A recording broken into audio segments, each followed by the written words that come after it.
Hello students, welcome to Ojaank IAS academy. स्वागत है आप सभी का आज के हमारे इस सेशन में। आज का अखबार सेशन फिर से मैं आपके सामने लेकर के उपस्थित हुआ हूं। आज का अखबार सेशन को आप सभी बच्चों ने बहुत ज्यादा सराहा है, बहुत ज्यादा प्यार दिया है। उसके लिए आप सभी का बहुत बहुत धन्यवाद। बहुत से बच्चों के कमेंट्स आए, बहुत से बच्चों के मेल्स आए कि सर हमें ये सेशन बहुत ज्यादा हेल्पफुल हो रहा है हमारे प्रीलिम्स के एग्जाम के लिए। इस साल जो 2024 का प्रीलिम्स आ रहा है उसके लिए भी हमारे लिए इंपॉर्टेंट हो रहा है, साथ ही साथ मेंस के लिए या बाद में भी जो बच्चे प्रिपेयर कर रहे हैं 2025, 26, 27 जिस भी ईयर के लिए कर रहे हैं, वो अखबार कैसे पढ़ा जाए, अखबार में कौन सी न्यूज किस प्रकार से इंपॉर्टेंट होती है, उस सब को समझने में बहुत ज्यादा हेल्पफुल हो रहा है, ऐसा उन सभी बच्चों का कहना है। तो आप सभी के प्यार के लिए, सराहना के लिए आप सभी का धन्यवाद है। हम आज का सेशन स्टार्ट करते हैं। आज का अखबार के इस सेशन में हम आज बात करने वाले हैं इंडियन एक्सप्रेस।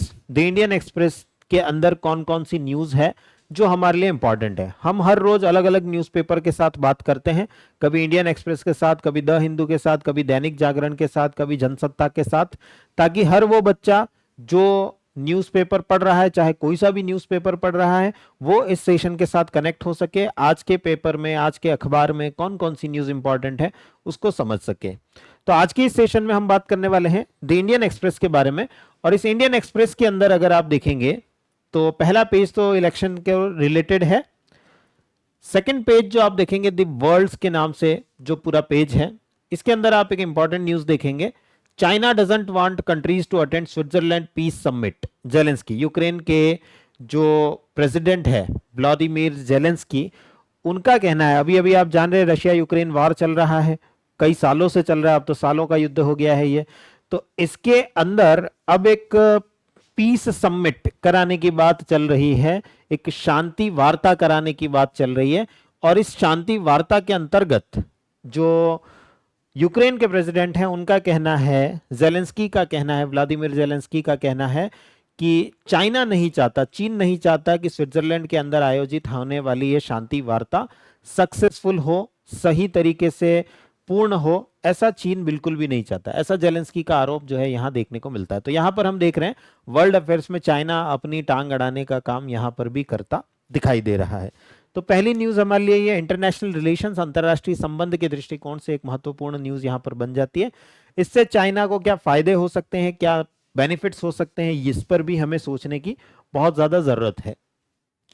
नेक्स्ट इसी पेज पर अगर आप देखेंगे, यहां एक छोटी सी न्यूज आप और देख सकते हैं। Maldives to ban entries of Israels. Israel की तरफ से जो हमास पर आक्रमण किए जा रहे हैं, जो अटैक किए जा रहे हैं, उसके विरोध में, उसको अपोजिशन में मालदीव जो है वो इजरायलियों को बैन कर रहा है कि इजरायली, मालदीव जो है वो एक टूरिस्ट डेस्टिनेशन है, लोग घूमने आते हैं यहाँ पर, तो मालदीव्स इजरायलियों को बैन कर रहा है कि इजराइल के लोग मालदीव्स में नहीं आ सकते हैं, इजराइल के हमास के अटैक करने की वजह से। नेक्स्ट न्यूज आप यहां पर देखेंगे जो काम की न्यूज है, China lands on moons far side in historic sample retrieval bid. China उस क्षेत्र में जाकर के लैंड कर चुका है मून के, जिसको कि अभी तक कोई जानता नहीं है, उस वाले क्षेत्र में जाकर के लैंडिंग चाइना की हो चुकी है। तो साइंस एंड टेक के पर्सपेक्टिव से हमारे लिए एक इंपॉर्टेंट न्यूज ये बन जाती है। सीधा सीधा प्रीलिम्स में यहां से हमारे सामने क्वेश्चन हो सकता है, चंद्रमा का कौन सा भाग है जिस पर हमारी लैंड या किसी देश की लैंडिंग नहीं हुई है या हो चुकी है। इसके अलावा भारत के जो मिशन रहे हैं, चंद्रयान, चंद्रयान 2, ये सब कहां कहां पर लैंड हुए हैं, किन किन जगहों पर लैंड हुए हैं, कहां कहां पर नहीं हो पाए हैं। भारत के अभी अपकमिंग मिशन जो हैं, गगनयान, मंगलयान, चंद्रयान, उन सब के बारे में भी हमसे क्वेश्चन यहां से पूछा जा सकता है। तो उन सारे पार्ट से ये कनेक्ट होता हुआ पार्ट हमें देखने को मिलता है। यही एक बहुत छोटी सी न्यूज इसी पेज पर अगर आप देखेंगे, mount Ibu erupts, floods, cold lava from alerts on mount Ibu. Indonesia के अंदर माउंट इबू जो है, एक और वॉल्केनो, एक और ज्वालामुखी, अभी अभी हमने बहुत सारे वॉल्केनोज को इरप्ट होते हुए देखा इंडोनेशिया के अंदर ही। माउंट रुआंग जो है उसका एग्जांपल रहा, माउंट रुआंग अभी अभी इरप्ट हुआ, काफी दिनों तक चर्चा में रहा। वैसे ही अभी माउंट इबू फिर से हमें न्यूज में देखने को मिल रहा है, जिसके अंदर इरप्शन हुआ है, जिसके अंदर विस्फोट हमें होता दिखाई देता है।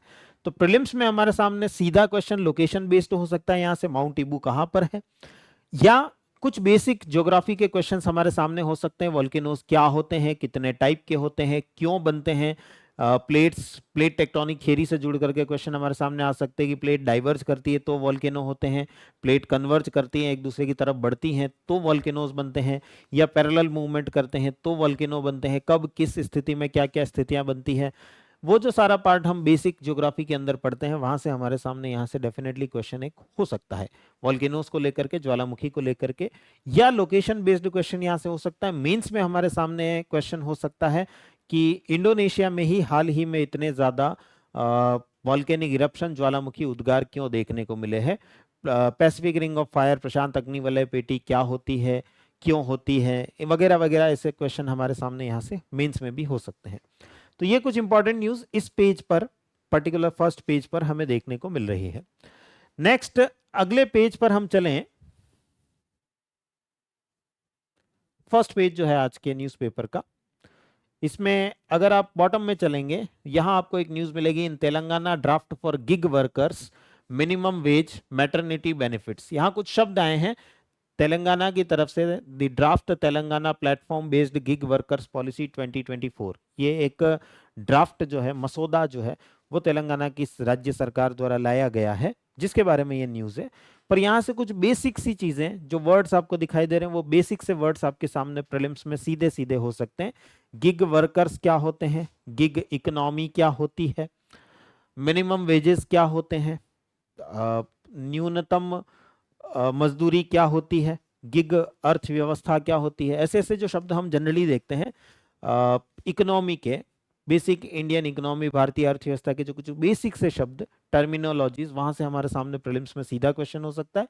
एंड मेंस में अगर हम देखें तो गिग वर्कर्स के लिए सरकारें क्या कर रही हैं, भारत सरकार क्या कर रही है, और साथ ही साथ राज्य सरकारों के एग्जाम्पल में भी हम इस तेलंगाना की ड्राफ्ट पॉलिसी को मेंशन कर सकते हैं मेंस के आंसर के अंतर्गत।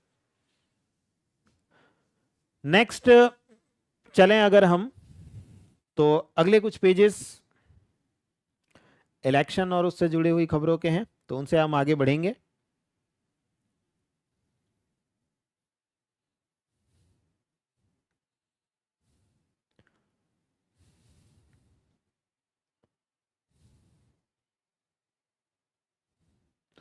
हम चलेंगे एडिटोरियल पेज, पेज नंबर 10 पर आप देखेंगे what GDP number says. GDP की अभी अभी जो है जीडीपी डेटा जो है वो भारत का रिलीज हुआ है, जिसके अंदर बहुत सारा डेटा, मतलब डेटा रिलीज हुआ है तो उसके अंदर बहुत सारे आंकड़े, फैक्ट्स हमारे सामने आए हैं, कुछ फिगर्स हमारे सामने आए हैं।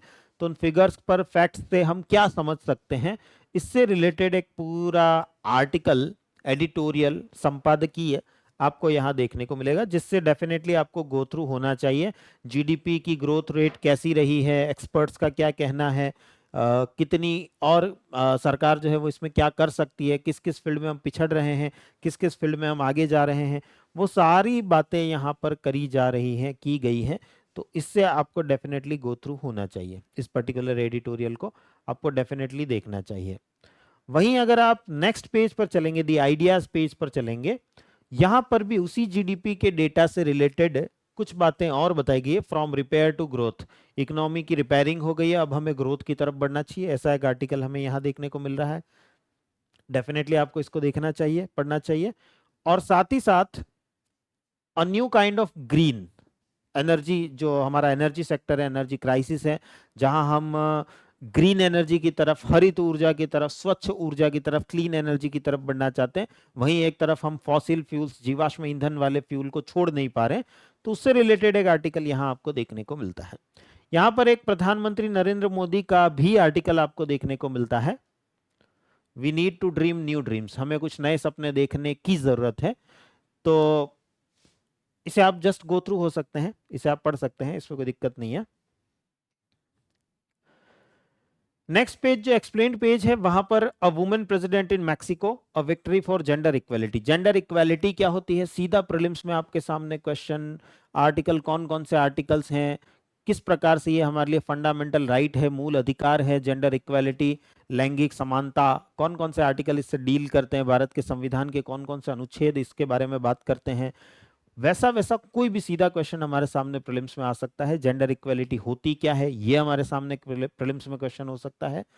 और डेफिनेटली मेंस में भी यहाँ से पेपर 2 के अंदर, जीएस पेपर 2 के अंतर्गत हमारे सामने क्वेश्चन हो सकते हैं। यहां वही जो डेटा अभी हमने जस्ट बात करी कि जीडीपी का कुछ डेटा सरकार के द्वारा रिलीज किया गया है, उसको और कुछ और डेटा को मिला करके consumption based data, consumption and voting, अभी जो वोटिंग चल रही है, जो इलेक्शन चल रहे हैं, उसके हिसाब से कंजप्शन, खपत, अर्थव्यवस्था में खपत, इन इकोनॉमी के पर्सपेक्टिव से बहुत इंपॉर्टेंट यहां पर ये आर्टिकल है आपके लिए। खपत कितनी कहाँ किन देशों के द्वारा, सॉरी किन राज्यों के द्वारा हो रही है, राज्यवार डेटा, स्टेट वाइज डेटा आपको यहाँ पर दिया गया है।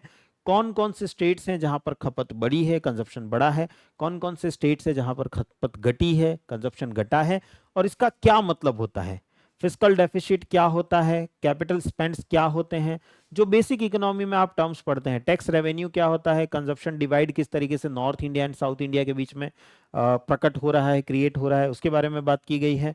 देन नॉर्थ साउथ डिवाइड कैसे हो रहा है, ईस्ट वेस्ट डिवाइड कैसे हो रहा है, उसके बारे में बात की गई है। एंड पॉलिटिकल सिग्निफिकेंस क्या है, इसका राजनीतिक महत्व क्या है, उसके बारे में बात की गई है। राजनीतिक महत्व हमारे लिए उतना महत्वपूर्ण सेक्शन नहीं है, लेकिन ये जो डेटा आपके साथ में शेयर किया गया है, फिस्कल डेफिसिट क्या होता है, सीधा प्रीलिम्स में क्वेश्चन हो सकता है हमारे सामने। कैपिटल स्पेंड्स क्या होते हैं, सीधा क्वेश्चन स्टेटमेंट के रूप में या किसी भी रूप में हमारे सामने यहां पर हो सकता है। टैक्स रेवेन्यूज, कंजप्शन डिवाइड किस प्रकार से भारत में हो रहा है, नॉर्थ साउथ में हो रहा है, ईस्ट वेस्ट में हो रहा है, इसके ऊपर सीधा क्वेश्चन प्रीलिम्स में हमारे सामने हो सकता है। और मेंस के लिए तो ये डेटा हमारे लिए बहुत ही इंपॉर्टेंट है ही, तो ये एक सेक्शन हमारे लिए बहुत इंपॉर्टेंट यहाँ पर बन जाता है, जहां से क्वेश्चन आने के पूरे चांसेस बनते हैं। साथ ही इधर अगर आप देखेंगे तो साइंस का JWST spots earliest non Galaxy, JWST James Webb space telescope, सीधा क्वेश्चन हमारे सामने JWST से भी हो सकता है। जेम्स वेब स्पेस टेलीस्कोप क्या होता है, कब बनाया गया, क्यों बनाया गया, किसने बनाया है, क्या क्या काम करता है, अभी तक इसने क्या क्या रिजल्ट्स दिए हैं, वगैरह वगैरह पे सीधा क्वेश्चन प्रीलिम्स में हमारे सामने हो सकता है। एंड एक अर्लीस्ट नॉन गैलेक्सी को इसने खोजा है, एकदम पुरानी ज्ञात गैलेक्सी के बारे में इसने जानकारी प्रदान की है।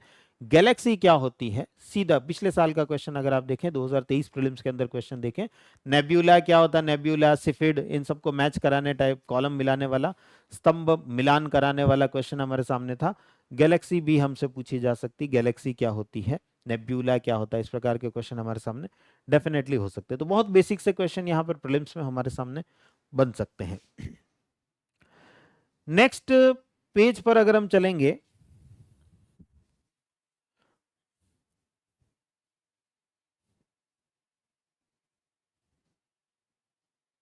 इकोनॉमी पेज नंबर 13, इकोनॉमी वाले पेज पर आएंगे।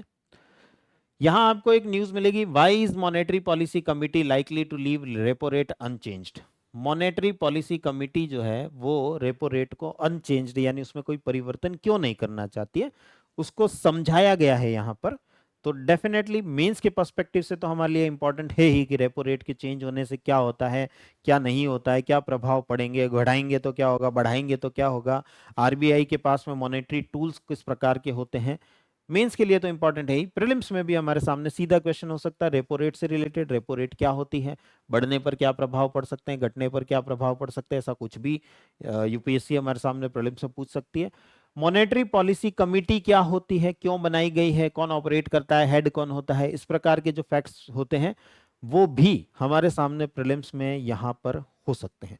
तो ये एक इंपॉर्टेंट न्यूज यहां पर आपको देखने को मिलती है। यहीं अगर आप देखेंगे तो एक बहुत छोटे से कॉलम में अगर आप यहां न्यूज देखेंगे, इलेक्ट्रिसिटी कंजप्शन 15% राइज इन मई, मई के अंदर अगर आप देखेंगे भारत में 15%, पिछले साल की तुलना में इस साल 15% इलेक्ट्रिसिटी कंजप्शन बढ़ गया है। हम हर साल इलेक्ट्रिसिटी हाइक देखते हैं, इलेक्ट्रिसिटी के कंजप्शन में हाइक, वृद्धि देखने को मिलती है। यहां भी हम देख रहे हैं पिछले साल की तुलना में 15% का हाइक हुआ है। पिछले साल जितनी डिमांड थी मई में, उससे 15% डिमांड ज्यादा थी, यानी हर साल इलेक्ट्रिसिटी की डिमांड लगातार बढ़ती जा रही है। तो इलेक्ट्रिसिटी की डिमांड को फुलफिल करने के लिए सरकारें क्या कर रही है, क्या सरकार द्वारा किया जा रहा है, कैसे हम क्लीन एनर्जी की तरफ बढ़ रहे हैं, क्या भारत में सिनेरियो है, इन सब चीजों पे क्वेश्चन हमारे सामने प्रीलिम्स में एज वेल एज मेंस में हमारे सामने हो सकते हैं। दूसरा, यहीं आप देखेंगे national highway authority of India NHAI ने पूरे भारत में टोल जो है उनको 5% बढ़ा दिया है। नेशनल हाईवेज जितने भी हैं उनके ऊपर जितना टोल अभी लग रहा है उसको 5% बढ़ा दिया गया है NHAI के द्वारा। तो यहाँ पर ट्रांसपोर्टेशन की लागत, भारत में ओवरऑल ट्रांसपोर्टेशन की कॉस्ट परिवहन की लागत बढ़ती हुई हमें दिखाई दे रही है। जहां हम एक तरफ चीप ट्रांसपोर्टेशन की बात करते हैं, सस्ते परिवहन की बात करते हैं, वहीं परिवहन की लागत यहां पर बढ़ती हुई हमें दिखाई दे रही है। तो ट्रांसपोर्टेशन से जुड़ा कोई क्वेश्चन हमारे सामने यहां पर प्रीलिम्स में या मेंस में कहीं पर भी हो सकता है। तो आज के न्यूज़पेपर में, आज के अखबार में जो इंपॉर्टेंट न्यूज़ थी वो किस प्रकार से इंपॉर्टेंट है, कहाँ प्रीलिम्स में किस प्रकार का क्वेश्चन वहां से आ सकता है, मेंस में किस प्रकार का क्वेश्चन हमारे सामने हो सकता है, इन सब के बारे में हमने बात करी। कुछ अनाउंसमेंट्स जो आप लोगों के लिए हैं, हमारा एडवांस मेंटरशिप प्रोग्राम, ओजांग सर का एडवांस मेंटरशिप प्रोग्राम, जिसमें हर महीने में 20 सेशन होते हैं, 20 क्लासेस होती हैं, वो नया बैच 10 जून से स्टार्ट हो रहा है और बहुत बहुत ज्यादा डिस्काउंटेड प्राइसेस पर आपको मिल रहा है। मात्र 249 रुपीज पर मंथ में, 249 रुपए प्रति माह में ये बैच आपको अवेलेबल हो रहा है। जो बच्चा जुड़ना चाहता है जल्दी से जल्दी इसके साथ जुड़े। 10 जून से ये बैच जो है वो स्टार्ट होने वाला है। मेंटरशिप प्रोग्राम क्या है, कुछ बच्चों के भी दिमाग में डाउट होगा। मेंटरशिप प्रोग्राम पढ़ाई के अलावा जितनी भी डाउट्स आपके होते हैं, सर नोट्स कैसे बनाएं, टाइम टेबल कैसे बनाएं, हम क्लासेस को मैनेज नहीं कर पा रहे, इतनी क्लासेस दिन भर में हो जाती हैं, हम सारी क्लासेस पढ़ नहीं पाते, पढ़ पाते तो रिवीजन नहीं कर पाते, रिवीजन कर पाते तो आंसर राइटिंग नहीं कर पाते हैं, ये सारी चीजों को मैनेज कैसे करें, अपनी प्रिपरेशन को बूस्ट कैसे करें, एक सही तरीके से प्रिपरेशन करके अल्टीमेटली रिजल्ट कैसे प्राप्त करें, इस सब का गाइडेंस आपको यहाँ पर मिलता है। जो कि मेंटरशिप प्रोग्राम हमारा एक बहुत सक्सेसफुल प्रोग्राम रहा है। बहुत सारे बच्चे इस बैच के साथ में जुड़े हैं और बहुत बेनिफिट हुआ है। जहां वो पहले से पढ़ाई पढ़ाई पढ़ाई पढ़ाई करके पढ़ रहे थे, लेकिन वो जब पढ़ करके जब क्वेश्चंस को देखते हैं यूपीएससी के, प्रीलिम्स के, मेंस के, तो उन्हें कॉन्फिडेंस नहीं आ पाता है। वही मेंटरशिप प्रोग्राम को ज्वाइन करके बच्चों के अंदर अब बच्चे सही तरीके से प्रिपरेशन कर पा रहे हैं।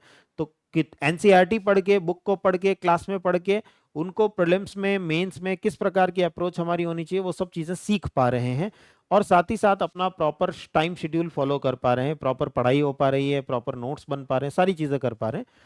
तो डेफिनेटली आप इस बैच के साथ ज्वाइन हो सकते हैं और डेफिनेटली मतलब बहुत ही नॉमिनल प्राइस में आपके लिए अवेलेबल है। इससे कम में तो आपको क्या ही मिलेगा, 250 रुपए प्रति माह, 250 भी पूरे नहीं है, 249 रुपीज पर मंथ में आपके लिए अवेलेबल है।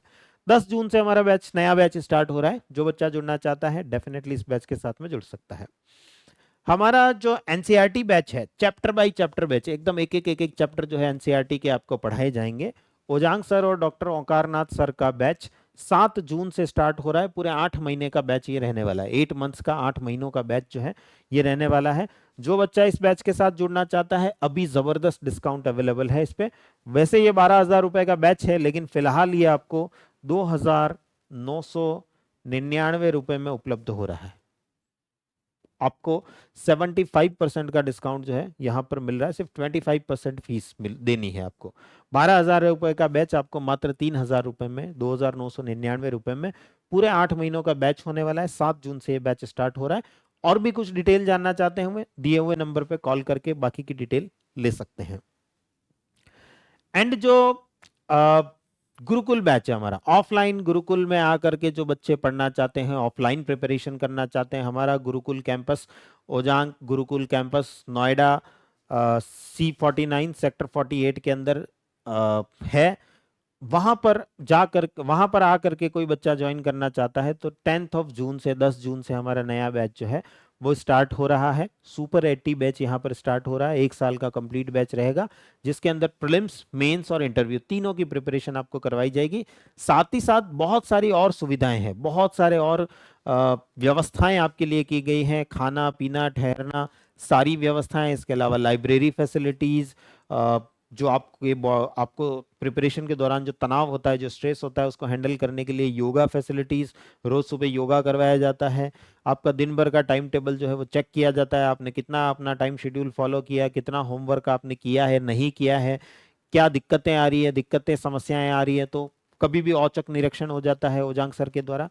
तो वो सारी चीजें यहाँ पर अवेलेबल है। जो बच्चा ऑफलाइन गुरुकुल बैच के साथ में जुड़ना चाह रहा है वो डेफिनेटली इस बैच के साथ में जुड़ सकता है। अभी जबरदस्त डिस्काउंट्स भी आप लोगों को अवेलेबल करवाए जा रहे हैं, उन डिस्काउंट्स का फायदा आप यहाँ पर ले सकते हैं। और जो बच्चे ऑप्शनल से जुड़ना चाहते हैं, ज्योग्राफी ऑप्शनल का बैच मेरा जस्ट स्टार्ट हुआ है, अभी कुछ ही क्लासेस 5-7 क्लासेस अभी निकली हैं।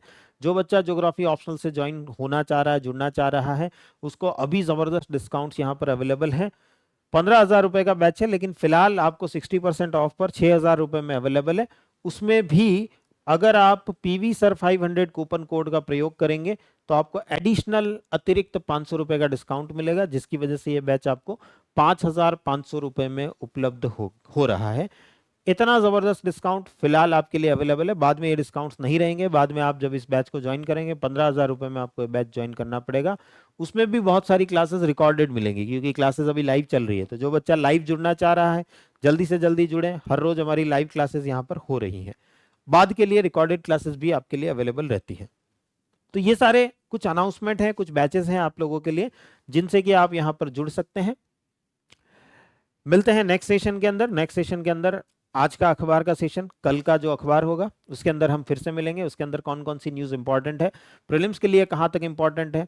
अभी बहुत सारे बच्चे हैं जो अभी प्रीलिम्स 2024 का एग्जाम देने जा रहे हैं, उनके लिए तो ये सेशन डेफिनेटली बहुत ही ज़्यादा इंपॉर्टेंट होने वाला है। तो मिलते हैं नेक्स्ट सेशन के अंदर, और हर रोज हम ऐसे ही अखबार के अंदर आने वाली महत्वपूर्ण जो खबरें हैं उनके बारे में चर्चा करते रहेंगे। Thank you everyone.